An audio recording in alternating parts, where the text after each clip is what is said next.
The topic for today's video is linguistic landscape and loan borrowing that we are going to discuss in the context of Pakistan. But before delving into the linguistic landscape of Pakistan, we first need to talk about what is linguistic landscape in itself. Traditionally, linguistic landscape refers to the visual display of languages and dialects in a public space. It can be seen everywhere where people leave visible signs. So it includes shop signs, street names, billboards, advertisement, but also more mobile signage such as words printed on shopping bags or t-shirts that people wear. To put it simply, it more or less gives us a window into the socio-linguistic makeup of a certain geographic area and subsequently indicates what languages are locally relevant or give evidence of what languages are becoming locally relevant in that particular territory or region. It is confounding to think that how is it for so many years in language studies and research, we ignore the fact that we are surrounded with this form of language, seeing that, as Elena Shohame puts it herself, one cannot look at space without looking at the language around us, as it is apparently connected to everything and is a matter of paramount importance. Considering the fact that by investigating a displayed language in a particular space and delving into its broader context, one can interpret and understand deeper and often controversial issues of society. Shohame relates this level of understanding and the in-depth observation of the multiple layers of meaning present within these Shoka signs as the attainment of a third eye that allows one to look beyond the surface of these signs at question that are in actuality the mirror of the society. She coins another term for this concept, and that is the tip of an iceberg, which is a hint or a dictionary suggestion for a much larger or more complex issue. She illustrates that underneath the words that one sees on the surface lies a lot of information, and that information highlights the social, economic, and political issues of a society. She thinks that linguistic landscape is a tool of social justice, equality, inclusion, and talking back, and is basically related to contestation. She does not think that the idea of linguistic landscape in public spaces is something neutral because whenever one looks at the public space, whether it's a poster that person likes or do not likes, there is some contestation behind it. And to think of it, we cannot deny that fact either. Now that we have gotten hold of what is linguistic landscape, it's time to move forward to the country at hand, and that is Pakistan. As we have come to know that LL or linguistic landscape that needs opens our vision to look at language in a broader sense. It is necessary that we also know a little bit about the historical background of Pakistan before going into the linguistic landscape of Pakistan in order to understand it in a in its very depth. Pakistan is a post colonial country. When we talk about the historical background of Pakistan, in the first half of the 19th century, the region was appropriated by the East India Company, followed after 1857 by 90 years of direct British rule, and ending with the creation of Pakistan in 1947 through the efforts, among other, of its future national poet Allama Iqbal and its founder Muhammad Ali Jinnah. However, a country, or should I say the Indian subcontinent at that time, being ruled over by the British people for about almost a century, does leave a great impact on the natives of the post colonial state. It is an obvious fact that there are going to be after effects of colonization that took place in the subcontinent, and its after effects and its one of its after effects was the colonial mentality. Through colonization, Pakistan was not only affected politically, economically, and socially, but it also colonized its inhabitants' minds to its core. A mentality was generated that singularly accentuated the colonizers' values superior in their eyes and ultimately urged them to follow the footprints that the colonizer have deliberately left behind.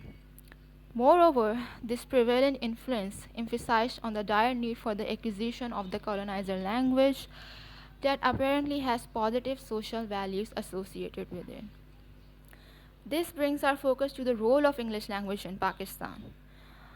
Considering the fact that Great Britain, being a superpower around that period of time, left a great impact on those who came in contact with them. Thus, it is no surprise that the language that is brought with its arrival and great influential power and significant cultural issue association to it because of England's imperial past. This is one of the reasons why it is one of the dominant language and significant language in Pakistan. People who speak English language are considered to be educated, elite, sophisticated, and a cool person, to be precise.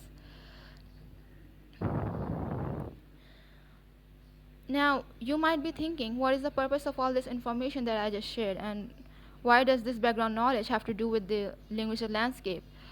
Well, that's what we're going to discuss now. By looking at the signage of one of the biggest cities in Pakistan, and that's Karachi, the city of lights, what we realize by looking at it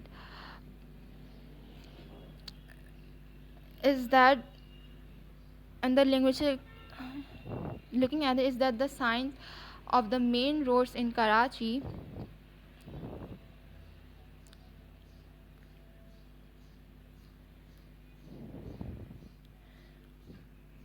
Now you might be thinking, what is the purpose of all this information I just shared? And what does this background knowledge have to do with linguistic landscape of? Uh, Now you might be thinking, what is the purpose of all this information that I just shared, and what does this background knowledge have to do with linguistic landscape in the first place? Well, that's what we're going to discuss now. By looking at the signage of one of the biggest city in Pakistan, and that's Karachi, the city of light, we realize by looking at the linguistic landscape of the main roads in Karachi is that English language dominates the linguistic terrain of the city. The visual signs dispersed around the public spaces are either written in English or are in Roman Urdu, Urdu written in English script, or as a transliteration of an English word into Urdu script. It is not only the case for the major cities in Pakistan, but the prestige of this language can be seen from every nook and corner of the country, whether it is the small cities, upper class localities, or lower class localities of the country. Following instances can help in highlighting the role of English language as the trendiest language in Pakistan. It can be seen from the shop signs that how bringing a Western touch to it, they can make their shop appear modern, extravagant, attractive, and perhaps somewhat different from others, mainly to increase the services for sales. And because this shows this language is that it has positive social values associated to it, it is a dominant language, it has prestige associated to it.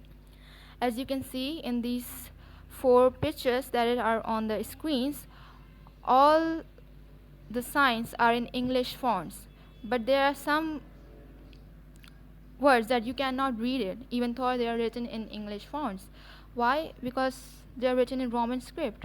If we look at this left-hand side, the first sign that happens to be on your if we look at the left hand side, the first sign happens to be Pehchan written in both Urdu and Roman script. The shocking pink color one with yellow fonts. Pehchan means identity in English, and instead of using its equivalent in English language, they prefer the Roman version. Likewise, the sign besides Pehchan, that is Jalpuri written in it, is also an Urdu word, which means mermaid in English. They could have definitely used its equivalent, but they or written it in Urdu language, but instead of doing that, they used it in Roman script. While the other two signs, the Shanzes, the trendsetters, or Mona embroidery, illustrate the role of English language as a prestigious language, because all these signs are written in English fonts, whether they are in pure English or they are just the transliteration.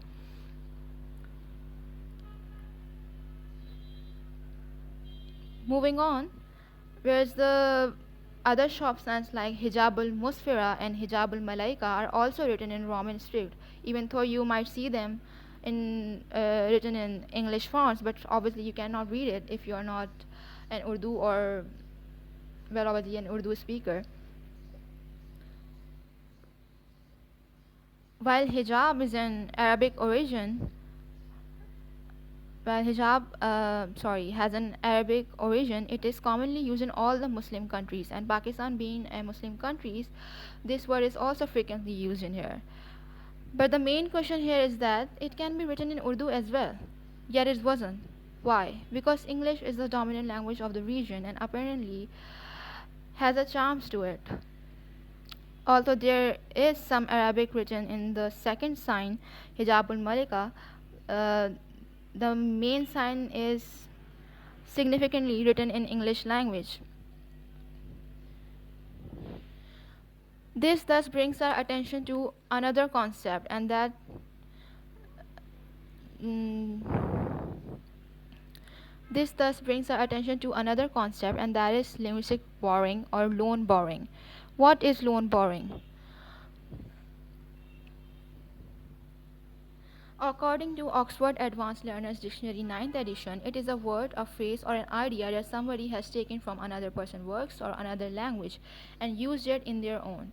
The term borrowing in linguistics refers to the process of speaker adapting words from a source language into their native language.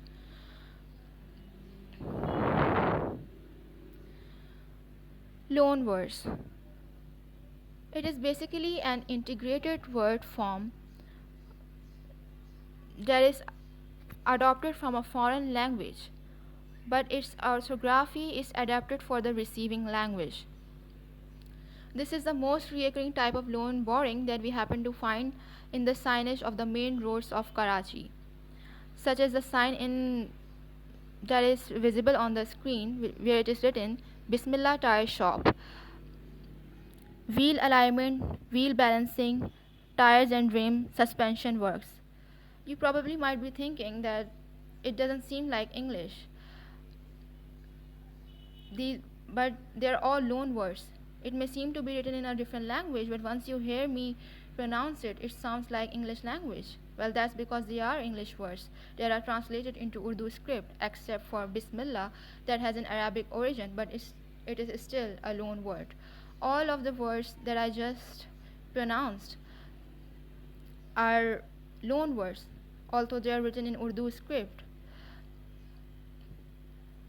Moving on, the sign on the left side of the screen also have all the loan words. For example, it is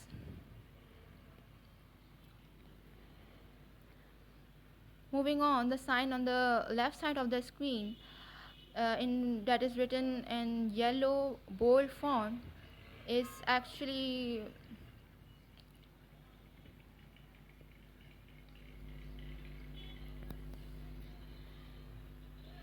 similarly, the words written on the picture on the left side of the screens in yellow bold forms also harbors loan words. It comprises of loan words. It says new Bismillah iron works. New iron works. All are words from that are taken from English vocabulary, whereas Bismillah, as I have talked about it before, is a word from Arabic. The picture on the right side of the screen is the name of another shop with similar name. Here Bismillah, as we talked about it before, is an Arabic word, and iron works are English words. They are all example of loan words.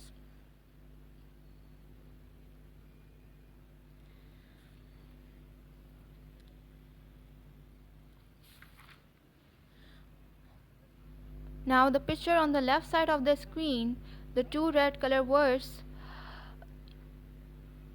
are actually mobile card, followed by the green color words, which means dastiyab hai. And if you translate it in English, mobile cards are available here. That little thing that you scratch to recharge your balance. Whereas the words that are enveloped in the blue cloud are written in Abdullah are actually Abdullah ice cream. Abdullah is probably the name of some person, and ice cream is a loan word, obviously. The picture on the right side of the screen says Abdullah biryani par frozen one bite samose dastiyab hain. While you might recognize frozen one bite as English words, these two pictures are the instances of code mixing of Urdu language, mixing of English language in Urdu language probably. So here mobile cart and ice cream in the left hand side of the picture are actually loan words, whereas in the right hand side of the picture frozen one bites are loan words.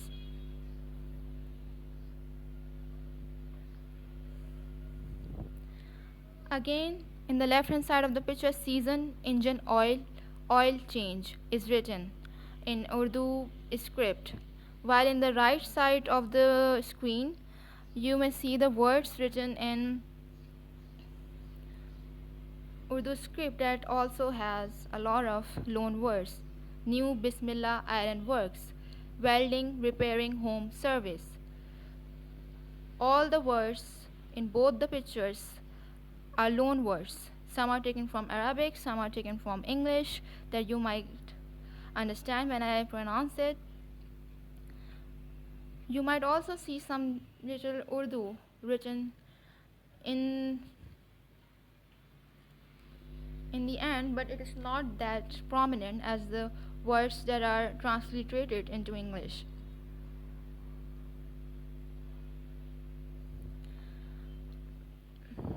In this board, you can also see the English written on it and also the sentence that is written in Urdu.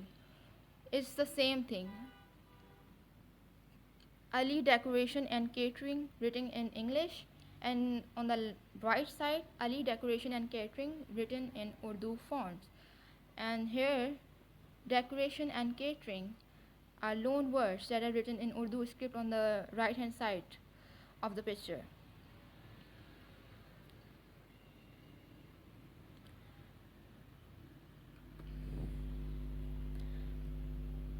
In the left hand side of the picture, it is written Al Noor Electric and Sher Zaman Ceramics. Al Noor is probably a name. Electric is an English vocabulary word, a word from an English vocabulary, and is an English word that is written in Urdu. Sher Zaman, and again a name of a person, a Urdu name, or you can say Arabic name. Ceramics, an English word. So here electric and ceramics are loan words. And on the picture on the right side, Hayat hard drive store. Hard drive and stores are loan words in this sign.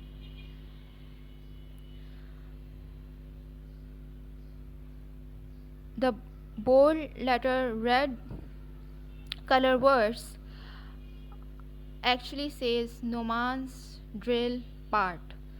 Noman is actually a name of a person. It is an Arabic name. It is also an Urdu name, probably of the shop owner's name.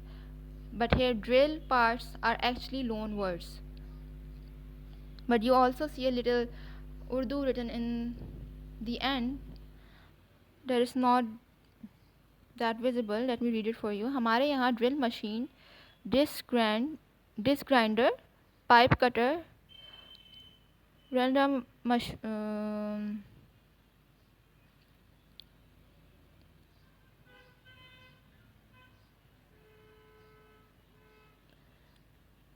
हमारे यहाँ drill machine, disc grind, pipe cutter, ब्लोरोफिन, power cutter की सर्विस की जाती है. You may understand that there are lot of English words in this Urdu sentence.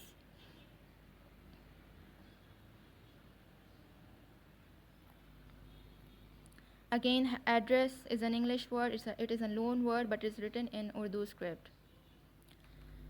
Here it is written in bold red alphabets, Geo Kashmir Wholesale Chicken Center. Geo Kashmir, Urdu words, wholesale chicken centers, English words. They are loan words that are written in Urdu script, that are transliterated in Urdu script. Malik Timber Mart, the letters that are written in bold.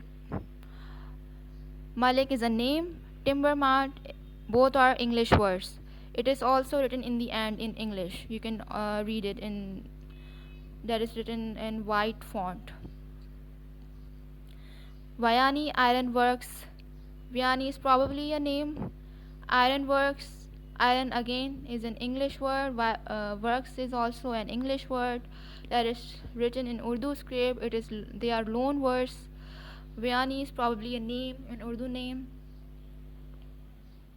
The picture on the left side of the screen says refreshing Ramadan. Ramadan is an Arabic word, but obviously here it is a loan word that is adopted in this ad billboard advertisement.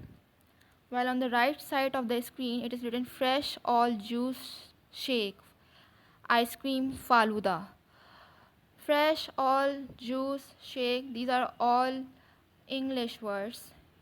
Here they are playing the role of loan words, except for faluda, that is an Urdu drink, Pakistani drink, and exists in Urdu vocabulary. That word exists in Urdu vocabulary. But other than that, the words that are written on the start are all from English vocabulary. Daud Cloth Center, or as you will say in English, Daud Cloth Center. Daud is a name of a person. It can be an Arabic name, it can be an Urdu name. Uh, Cloth center, both are English words that are transliterated in Urdu. These are loan words that are adopted in this sign. Now that's for all the example of loan words that we just discussed. Now the other example that we happen to find of loan borrowing is partial substitution, in which one part of the compound is borrowed and the other one is translated.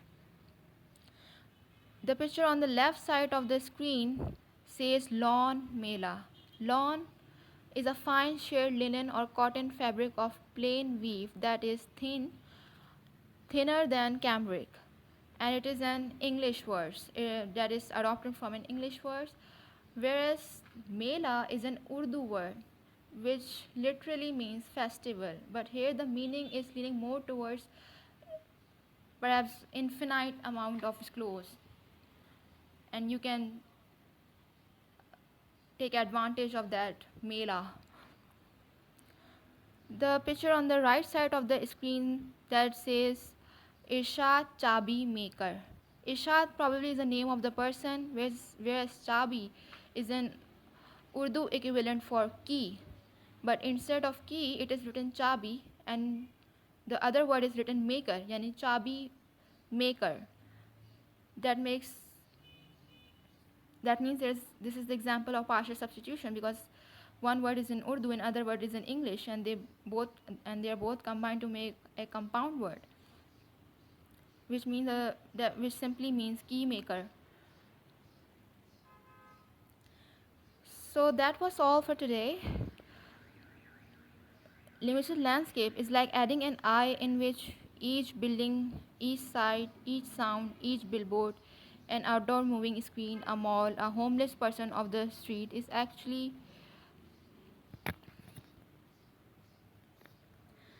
So is for loan borrowing. These are the examples that we happen to encounter in all of these road signs in Karachi, whether it included billboard, graffitis, or other displays on the street. Majority of them were loan words.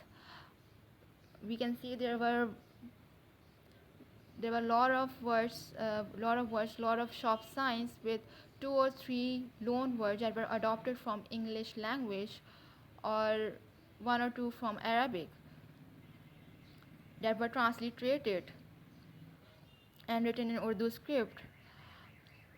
Whereas these are the example of partial substitution. There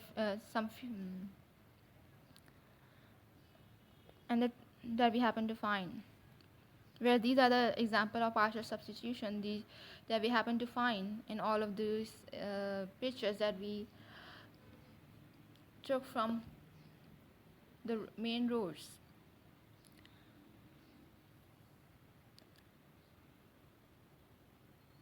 Linguistic landscape. Now coming to the conclusion, linguistic landscape is like adding an eye in which each building, each site, each sound, each billboard, an outdoor moving screen, a mall, a homeless person of the street is actually a linguistic task.